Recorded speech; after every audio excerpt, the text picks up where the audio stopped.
열왕기하 18장 13절에서 37절. 오늘 성경 말씀이 상당히 깁니다. 저와 여러분들이 한 절씩 번갈아 봉독하면서 37절까지 봉독하겠습니다. 히스기야 왕 제14년에 아수르의 왕 사네립이 올라와서 유다 모든 견고한 성읍들을 쳐서 점령하며 유다의 왕 히스기야가 라기스로 사람을 보내어 아수르 왕에게 이르되 내가 범죄하였나이다. 나를 떠나 돌아가소서. 왕이 내게 지으시는 것을 내가 당하리이다 하였더니 아수르 왕이 곧 은 300달란트와 금 30달란트를 정하여 유다 왕 히스기야에게 내게 한지라. 히스기야가 이에 여호와의 성전과 왕궁 곳간에 있는 은을 다 주었고 또 그때 유다 왕 히스기야가 여호와의 성전 문의 금과 자기의 모든 기둥에 입힌 금을 벗겨 모두 아수르 왕에게 주었더라. 아수르 왕이 다르단과 랍사리스와 랍사게로 하여금 대군을 거느리고 라기스에서부터 예루살렘으로 가서 히스기야 왕을 치게 하며 그들이 예루살렘으로 올라가니라. 그들이 올라가서 윗못 수도 곁 곧 세탁자의 밭에 있는 큰 길에 이르러 서니라. 그들이 왕을 부르매 hil기야의 아들로서 왕궁의 책임자인 엘리야김과 서기관 셈나와 아삽의 아들 사관 요아가 그에게 나가니 랍사게가 그들에게 이르되 너희는 히스기야에게 말하라. 대왕 아수르 왕의 말씀이 내가 의뢰하는 이 의뢰가 무엇이냐. 내가 싸울 만한 계교와 용력이 있다고 한다마는 이는 입에 붙은 말뿐이라. 내가 이제 누구를 의뢰하고 나를 반역하였느냐. 이제 내가 나를 위하여 저 상한 갈대 지팡이 애굽을 의뢰하도다. 사람이 그것을 의지하면 그의 손에 찔려 들어갈지라. 애굽의 왕 바로는 그에게 의뢰하는 모든 자에게 이와 같으니라. 너희가 내게 이르기를 우리는 우리 하나님 여호와를 의뢰하노라 하리라마는 히스기야가 그들의 산당들과 제단을 제거하고 유다와 예루살렘 사람에게 명령하기를 예루살렘 이 제단 앞에서만 예배하라 하지 아니하였느냐 하셨나니 청하건대 이제 너는 내 주 아수르 왕과 내기하라. 내가 만일 말을 탈 사람을 낼 수 있다면 나는 내게 말 2,000마리를 주리라. 내가 어찌 내 주의 신하 중 지극히 작은 지휘관 한 사람인들 물리치며 애굽을 의뢰하고 그 병거와 기병을 얻을 듯하냐. 내가 어찌 여호와의 뜻이 아니고야 이제 이곳을 멸하러 올라왔겠느냐. 여호와께서 전에 내게 이르시기를 이 땅으로 올라와서 쳐라 멸하라 하셨느니라 하는지라. 엘리야김과 셈나와 요아가 랍사에게 이르되 우리가 알아듣겠사오니 청하건대 아람말로 당신의 종들에게 말씀하시고 성 위에 있는 백성이 듣는 데서 유다말로 우리에게 말씀하지 마옵소서. 랍사게가 그에게 이르되 내 주께서 내 주와 내게만 이 말을 하라고 나를 보내신 것이냐. 성 위에 앉은 사람들도 너희와 함께 자기의 대변을 먹게 하고 자기의 소변을 마시게 하신 것이 아니냐 하고 랍사게가 드디어 일어나서 유다말로 크게 소리질러 불러 이르되 너희는 대왕 아수르 왕에 들으라. 왕의 말씀이 너희는 히스기야에게 속지 말라. 그가 너희를 내 손에서 건져내지 못하리라. 또한 히스기야가 너희에게 여호와를 의뢰하라 함을 듣지 말라. 그가 이르기를 여호와께서 반드시 우리를 건지실지라. 이 성읍이 아수르 왕의 손에 함락되지 아니하게 하시리라 할지라도 너희는 히스기야의 말을 듣지 말라. 아수르 왕의 말씀이 너희는 내게 항복하고 내게 나아오라. 그리하고 너희는 각각 그의 포도와 무화과를 먹고 또한 각각 자기의 우물의 물을 마시라. 내가 장차 와서 너희를 한 지방으로 옮기리니 그곳은 너희 본토와 같은 지방 곧 곡식과 포도주가 있는 지방이요 떡과 포도원이 있는 지방이요 기름 나는 감람과 꿀이 있는 지방이라. 너희가 죽고 히스기야가 너희를 설득하여 이르기를 여호와께서 우리를 건지시리라 하여도 히스기야에게 듣지 말라. 민족의 신들 중에 어느 한 신이 그의 땅을 아수르 왕의 손에서 건진 자가 있느냐. 하막과 아르밧의 신들이 어디 있으며 스발와임과 헤나와 아와의 신들이 어디 있느냐. 그들이 사마리아를 내 손에 건졌느냐. 민족의 모든 신들 중에 누가 그의 땅을 내 손에서 건졌기에 여호와가 예루살렘을 내 손에서 건지겠느냐 하셨느니라. 그러나 백성이 잠잠하고 한마디도 그에게 대답하지 아니하니 이는 왕이 명령하여 대답하지 말라 하였습니다. 다 같이 읽겠습니다. 이에 hil기야의 아들로서 왕국 내의 책임자인 일리야김과 서기관 셈나와 아삽의 아들 사관 요아가 옷을 찢고 히스기야에게 나아가서 랍사게의 말을 전하니라. 아멘. 히스기야 왕이 젊은 나이 25세 왕이 되고 나서 젊은 나이의 왕으로서는 탁월한 능력을 발휘해서 그 나라를 급속하게 안정시켜 나갑니다. 국제 정세는 바야흐로 아수르가 부국 강병책을 사용해서 그 땅의 지경을 점점 넓혀가면서 심지어는 이 중동 지역의 북쪽 지역, 아르메니아 지역을 모두 정복하고 이제 남쪽으로 손을 뻗어 시리아와 이스라엘과 또 애굽 땅까지 손에 집어넣으려는 이런 야심만만한 계획을 세우고 이제 남쪽으로 진격하던 때입니다. 그 순간 잠시 내전이 일어나서 권력의 공백 상태가 벌어지고 있을 때 마침 히스기야가 왕이 돼서 종교 개혁과 더불어서 또 국력 신장을 위한 여러 가지 개혁 작업, 그리고 그들 옆에 있으면서 절대 도움이 되지 않는 이 블레셋 민족을 먼저 제거하는 일에 나서게 됩니다.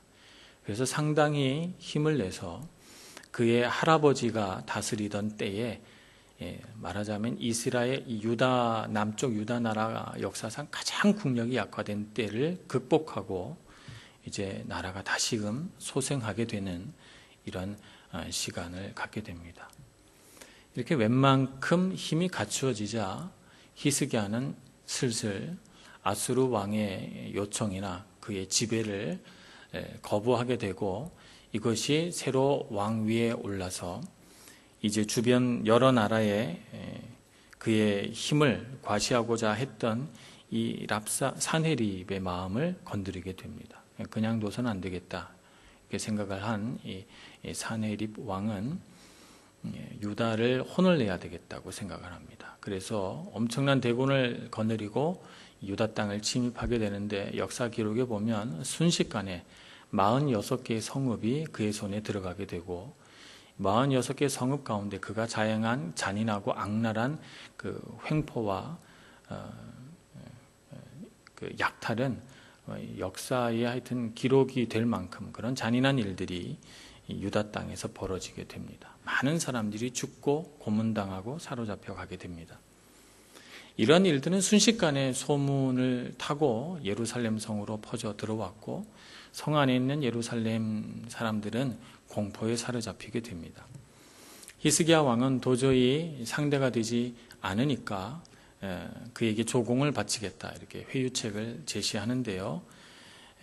그래서 이 사네립이 제시한 것은 은 300달란트, 금 30달란트 이렇게 요구를 하게 됩니다. 역사 기록에 보면 은은 조금 더 많이 달라고 그랬던 것 같아요. 다른 어떤 책에 보면 역사 기록에 보면 800달란트의 은을 요구했다 이렇게 기록이 된 것도 있습니다.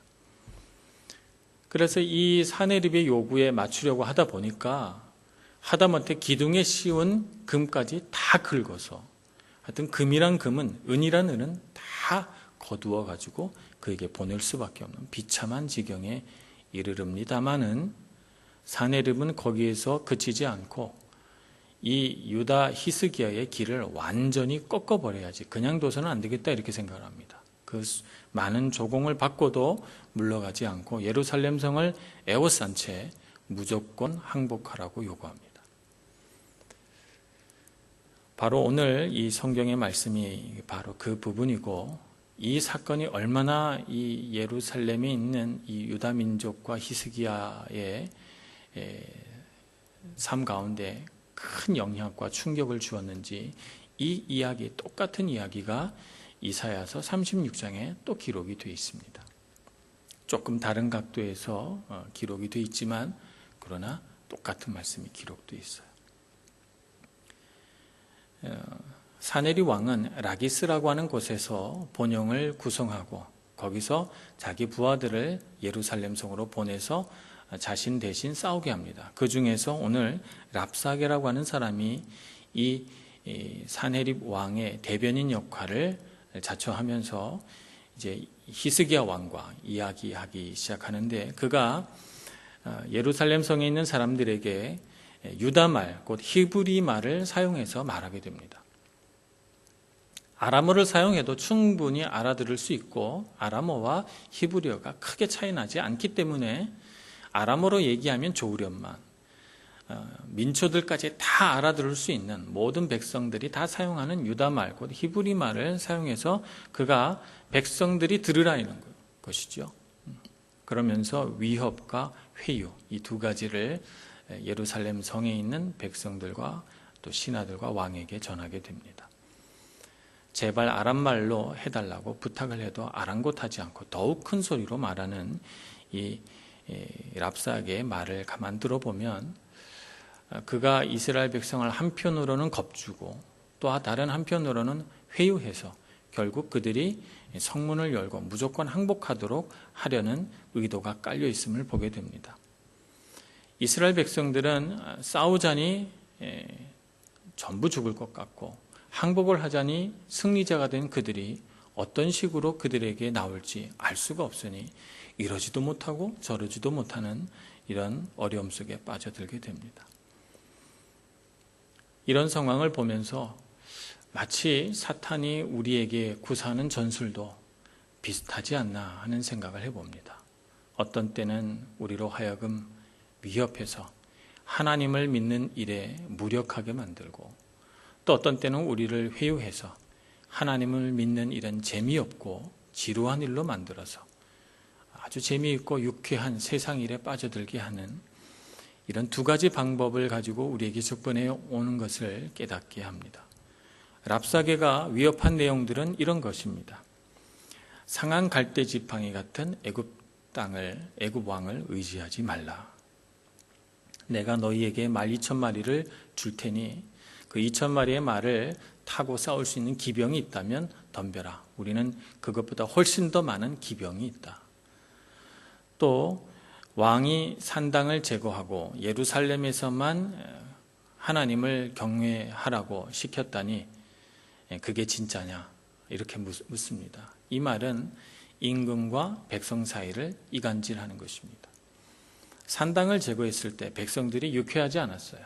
그들이 익숙하게 그리고 즐겁게 예배를 드리던 자신들의 집에서 가까운 그런 산당을 임금이 명령을 내려서 다 파괴해버리고 또 그 마을에 영향력이 있던 그 산당의 제사장들을 다 폐위를 시켰으니까 백성들의 원성이 높았죠. 그러나 임금이 하는 일이 맞다 생각한 그들은 그런 마음속에 있는 불만을 품고서도 임금에게 순종을 했어요. 그 사실을 이 랍사게가 어떻게 알았는지 임금과 백성 사이를 이간시키고 있는 것입니다. 산당을 제거하고 예루살렘에서만 예배하는 게 맞느냐라고 말해서 임금을 조롱합니다. 또 여호와께서 이 땅을 치라고 나를 보냈다. 내가 어떻게 이 땅에 왔겠느냐? 하나님의 명령과 인도하심이 없이 어떻게 왔겠느냐? 그러니 너희들은 하나님의 준비된 칼을 받아라. 이렇게 설명을 합니다. 그러니 더 무서워집니다. 또 너희들이 성문을 열지 않고 이 자리에 있으면 마침내는 너희가 너희의 대변을 먹고 너희의 소변을 마시게 될 것이라. 그러니 우리가 포위 공격을 하면 너희들은 마침내 굶어 죽게 될 것이고 끔찍한 일을 보게 될 것이다 라고 하는 위협이 이 안에 들어있습니다. 이 말을 가만히 듣고 있다 보면 랍사게가 하는 말이 다 사실인 것 같고 그가 말하는 대로 될 것 같아요. 얼마나 두렵습니까? 포위당한 예루살렘 백성들의 마음이 말입니다.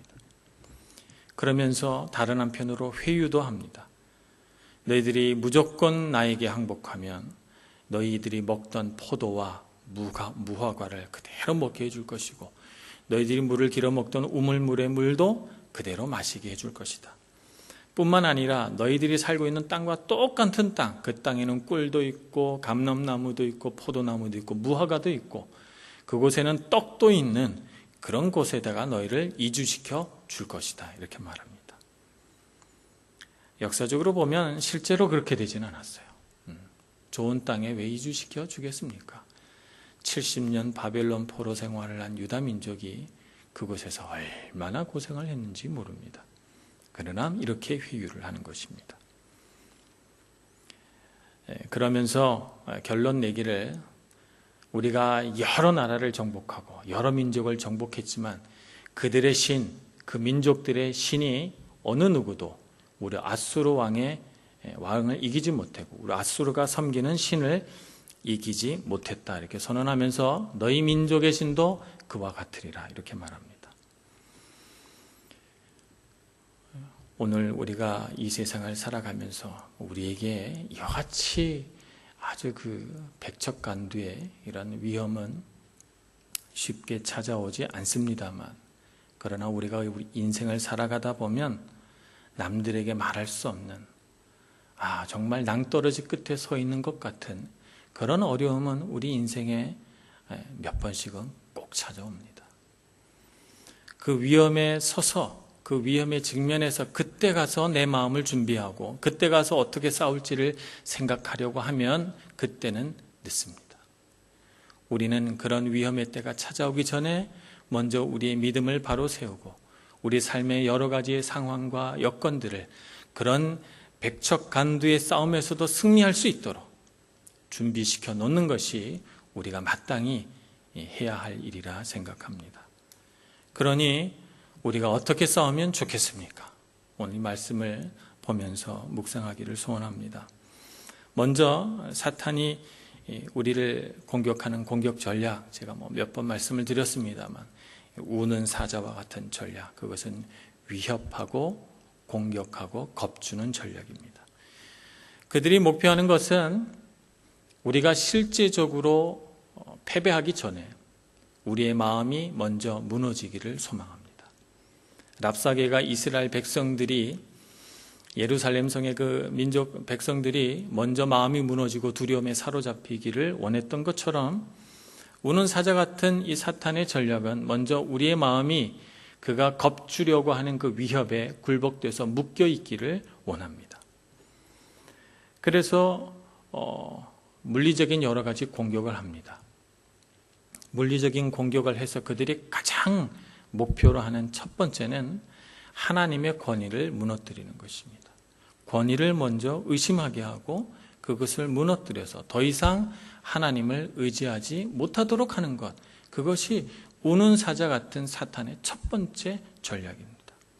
오늘 랍사게도 똑같은 전략을 사용합니다. 하나님을 의심케 하고, 하나님을 섬기고 그를 믿는 히스기야 왕을 의심케 하고, 그래서 하나님의 권위가 무너지고 히스기야 왕의 믿음의 권위가 무너져서 더 이상 우리에게 신뢰할 만한 지도자는 없다라고, 의지할 만한 하나님은 없다라고 생각하는 지경이 되면 예루살렘 성은 저절로 함락되고 말 것입니다.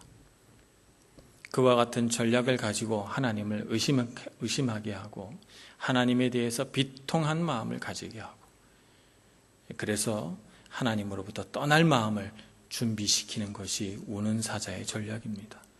그러니 우리가 이런 인생의 절박한 위기에서 이겨내려면 우리가 믿음을 가지는 것이 얼마나 중요합니까? 어떤 위기가 와도 하나님은 나의 구주시고 변함없는 나의 바위시고 나의 산성이시다라고 하는 사실을 우리가 편안할 때도, 작은 위협에도, 어떤 작은 도전 앞에서도 날마다 부르짖고 우리 마음속에 훈련해야 하는 것이죠. 그래서 큰 위협이 와도, 그래서 정말 우리 마음이 떨리고 두려운 마음이 스며들어도 그것을 떨쳐버리고 그것에 묶이지 않고 하나님을 신뢰할 수 있는 그런 사람이 될 수 있기를 간절히 소망합니다. 그러나 위협은 그런 하나님을 의심하는 데에만 있지 않고 우는 사탄의 전략, 우는 사자 같은 사탄의 전략은 우리 마음속에 죄책감을 심어주는 일에서도 열심입니다. 우리 마음 가운데 죄책감을 심어주죠. 그래서 내가 뭘 잘못해서 나한테 이런 어려운 일이 생기지 않았나, 내가 조금만 더 잘했더라면, 내 잘못이 크다, 이런 것들 우리 안에 심겨주고, 나는 왜 좀 더 완벽한 사람이 되지 못했을까? 나는 왜 이렇게 맨날 패배만 할까?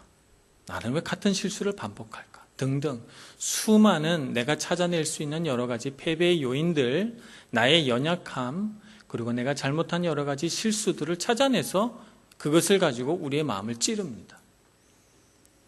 그래서 내 능력을 가지고는 도저히 어려운 상황을 이겨낼 수 없을 거라고 하는 거짓말을 우리 안에 심어줍니다. 그것을 통해서 그가 목표하는 것은 우리가 두려움에 사로잡혀서 어찌할 바를 몰라 당황해서 우리의 이성과 합리를 잃어버리고 하나님을 믿는 그 신뢰감을 잃어버리고 정말 내가 상상할 수도 없는 엉뚱한 일, 어리석은 일을 저질러서 더 깊은 나락으로 떨어지도록 우리를 이끌어갑니다. 우리는 그런 실수를 할 때가 얼마나 많이 있어요. 정신 차려야 돼. 이렇게 생각하면서도 입으로는 정말 어이없는 어리석은 말들이 튀어나오고 어리석은 행동을 하는 경우들을 종종 보게 됩니다. 우리 마음을 빼앗겼기 때문입니다. 그러니 마음을 지키기 위해서 이런 위기의 순간에 죄책감과 패배감에 쓰러지려고 할 때 나를 사랑하시고 나를 인도하시고 나를 수많은 패배와 실수와 연약함에도 불구하고 자녀 삼으신 하나님 그 놀라운 사랑을 붙들어야 될 줄로 믿습니다. 그 사랑을 붙들고 일어서셔서 나는 더 이상 패배할 수 없다라고 분연히 외치시고 더 이상 여러분의 삶 가운데 이런 공격으로 인한 쓰러짐이 없도록 두 발을 굳게 세우고 일어서야 될 줄로 믿습니다. 그렇게 싸워나가시는 여러분들 되시기를 축복합니다. 이렇게도 안 쓰러지면 때로는 사탄은 비겁하게도 우리의 몸을 치기 시작합니다. 우리의 몸을 쳐서 때로는 질병을, 때로는 사고를, 때로는 우리 삶 가운데 어떤 굶주림과 가난을 줘서 우리로 하여금 정말 불가항력적이다라고 하는 느낌을 갖도록 합니다. 이렇게 몸을 쳐서 우리를 쓰러뜨리려고 할 때 이 공격이 사탄이 우리를 넘어뜨리려고 하는 공격인 줄 알아야 합니다. 우리의 질병 가운데에서도 우리의 사고와 위험 가운데에서도 우리를 지키시고 인도하시며 오히려 그 모든 일들을 변하여 하나님의 복이 되게 하시는 하나님의 능력을 소망하고 믿으시기를 축복합니다. 그래서 오히려 내가 질병이 있으므로 내게 겸손이 찾아오고 내게 사고가 있으므로 오히려 이 세상에 사고당한 모든 사람들을 향한 긍휼의 마음을 갖게 하는 줄로 믿고 오히려 하나님의 선한 눈길로 내 상황을 바라볼 줄 아는 넓은 마음, 그런 여러분 영적인 분별력을 갖기를 소망합니다. 그래서 우리가 이런 영적인 싸움을 싸워 나갈 때에는 꼭 필요한 것이 영적인 분별력입니다. 영적인 분별력을 갖지 못하면 우리가 어떻게 공격받고 있는지를 잘 모르게 됩니다. 그래서 사탄의 공격에 속수무책이 되기 쉽죠. 영적인 분별력을 가지려면 하나님 앞에 늘 기도하는 마음으로 서야 하고 하나님의 말씀을 읽고 묵상하는 일에 게을러서는 안 됩니다. 그러니 여러분이 여러분의 삶 가운데 늘 성경책이 가까운 데 있어야 합니다. 여러분들이 기뻐하고 즐거워하는 암송구절이 꼭 있어야 합니다. 여러분의 삶 가운데 어떤 두려움이 찾아올 때 그 즉시로 생각나는 분은 주님이어야 합니다. 그래서 어느 자리에 있어든지 어떤 상황에 있어든지 기도할 수 있는 사람이 돼야 되겠지요. 이런 사람이 될 때 우리는 사탄이 우는 사자처럼 으르렁거리며 우리를 위협할 때에도 우리는 맞서 싸울 수 있고 이겨낼 수 있습니다. 반면에 여호와 같은 사탄의 전략도 있습니다. 우리를 회유하는 것이죠. 그래서 우리가 편안할 때 날마다 겪는 일이기도 합니다. 육체적인 쾌락을 쫓게 해줍니다. 그래도 괜찮다고 우리를 부추깁니다. 그리고 그런 일을 버리고 나서 우리 마음에 죄책감이 스며들고 우리가 후회하게 될 때 사탄은 우리 마음속에 그것을 합리화시킬 수 있는 여러 가지 핑곗거리를 깨닫게 해줍니다. 그래서 난 피곤하니까, 난 힘이 많이 드니까 이렇게 말합니다. 굉장히 오래됐습니다만 한국에서 어떤 맥주 광고를 하는데 유명한 가수가 나와서 이런 멘트를 하더라고요. 난 수고했으니까. 그러면서 맥주 캔을 탁 따는 거예요.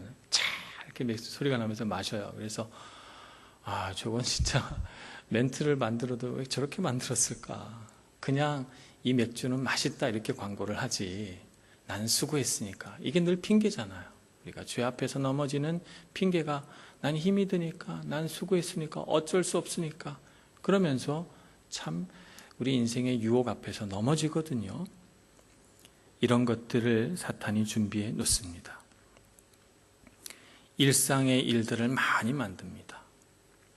청소도 해야 되고, 애들 학교도 보내야 되고, 빨래도 해야 되고, 직장도 나가야 되고, 심부름도 해야 되고, 병원도 가야 되고, 일상의 일들이 자꾸 늘어나다 보니까 정작 중요한 일, 내 영을 먹이고 내 삶의 중심을 바로잡는 일에는 소홀하게 됩니다. 그래서 그런 시간이 상당히 오래 흘러가다 보니 내가 하나님으로부터 너무 멀리 떨어져 있는 거예요. 우리는 이런 여호와 같은 사탄의 전략에 넘어가서는 안 됩니다. 때로는 비판적인 마음을 우리 가운데 심어주기도 합니다. 비판하는 일 얼마나 재미있습니까? 또 비판을 하게 되면 내가 상당히 지혜롭고 날카로운 사람인 것처럼 비춰져요. 그래서 즐거이 비판합니다. 사람도 비판하고 교회도 비판하고 세상도 비판하고, 비판하다 보면 내가 상당히 똑똑한 사람인 것 같지만 사실은 그 일로 인해서 내 마음속에 쓴마음이 자꾸 들어오고 세상의 선하고 아름다운 쪽보다는 좋지 못한 쪽으로 자꾸 보게 되고, 그래서 저절로 악순환 구조 속으로 빠져들게 됩니다. 그러니 여러분, 어두운 쪽을 보지 마시고 밝은 쪽을 보시고, 냄새나는 곳을 보지 마시고 항상 향기로운 곳을 보시고, 땅을 보지 마시고 하늘을 보시는 여러분들 되시기를 소망합니다. 우리 삶 가운데 하나님의 선한 역사를 많이 볼수록 우리는 더 아름답고 선한 하나님의 능력을 경험하게 될 것입니다. 오늘 우리에게 닥쳐오는 수많은 싸움 가운데에서 여러분들이 실패하지 않기를 소망합니다. 믿음으로 싸워나가시고 언제든지 어떤 싸움에서도 이겨낼 수 있는 그런 믿음과 능력을 갖춘 저와 여러분 모두가 되기를 간절히 소망합니다. 기도하겠습니다. 은혜가 많으신 하나님, 우리 가운데 믿음을 더하여 주시옵소서.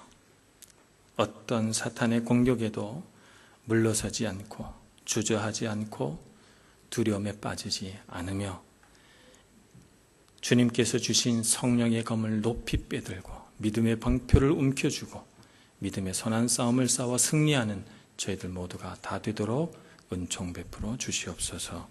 예수님의 이름으로 기도합니다. 아멘.